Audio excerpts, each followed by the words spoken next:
নমস্কার বন্ধুরা, রাধে রাধে। আজকে আমি ফার্স্ট ব্লগ দিচ্ছি। তো আমি আজকে ঘর ছাড়ছি। দেখো, সবাই তো ঘর গুছিয়ে তারপর ব্লগ করে। এখন আমি ঘর এলোমেলো করে ফার্স্ট ব্লগ দিচ্ছি। তো এটা আমার ভাগনা, ও আমাকে হেল্প করবে। এর মধ্যে আমাদের নিরামিষ ঘরে সিলিন্ডারটা শেষ হয়ে গিয়েছে, তো ভাগনা সিলিন্ডারটা দিয়ে আসছে বড়দিকে এবং সেট করে দিচ্ছে। তো এখন ভাগনা হলো আমাকে হেল্প করছে। দেখো ঘরে কি অবস্থা, এলোমেলো হয়ে আছে সব কিছু।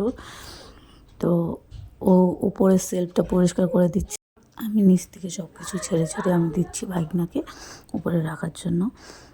বইগুলো সব কেটে ইঁদুরে শেষ করে ফেলছে। এখন বইগুলো গুছিয়ে ভাগনার হাতে দিচ্ছি, ভাগনা উপরে রাখছে। আসলে আমি কোনোদিন ভাবিনি আমি এরকমভাবে ব্লগ করব বা ব্লগ দিব ইউটিউবে। তো এবার ফার্স্ট আমি ট্রাই করছি, দেখো কেমন লাগে তোমরা অবশ্যই কমেন্ট করে জানাবে। আমি কি বলবো আমি বুঝেই পাচ্ছি না। যাই হোক, দেখো আমার ওপরে পরিষ্কার করার পর এরাম দেখো সব এলোমেলো হয়ে যাচ্ছে। একদিকে গোছাচ্ছি, আরেকদিকে সব রাখার পরেও পড়ে যাচ্ছে। এগুলো সব মুছে মুছে সব ক্লিন করলাম। এখন ঘরটা এদিকে ঝাড় দিচ্ছি। ঝাড় দিয়ে খাট খাটটা তো অনেক দিন হয়ে গেছে লাগানো হয়েছে, তো খাটের নিচটা যতটুকু এমনি হয় পরিষ্কার করি, কিন্তু আজকে ভাবছি খাটটা খুলে পরিষ্কার করব। তো ভাইনাকে বলছি, ভাইনা আসো খাটটা খুলবো।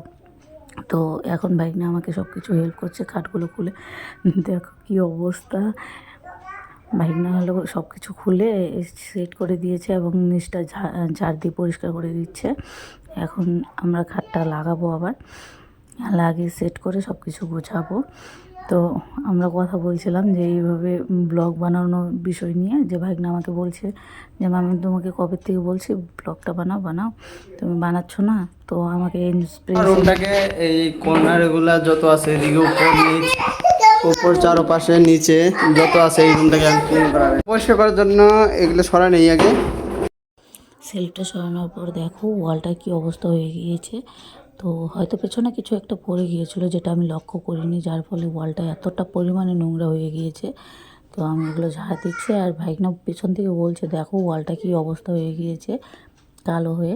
তো আমি এখন এখানে বলছিলাম যে এই ঘরটা তো ঝাড় দেওয়া কমপ্লিট হয়ে গিয়েছে, এখন এই ঘরে এসে শুধু ঝাড় দেবো আর বেডশিটগুলো চেঞ্জ করে নেব। তো এই ঘরে এখন আসবো আমি ওই ঘরটা ঝাড় দিয়ে।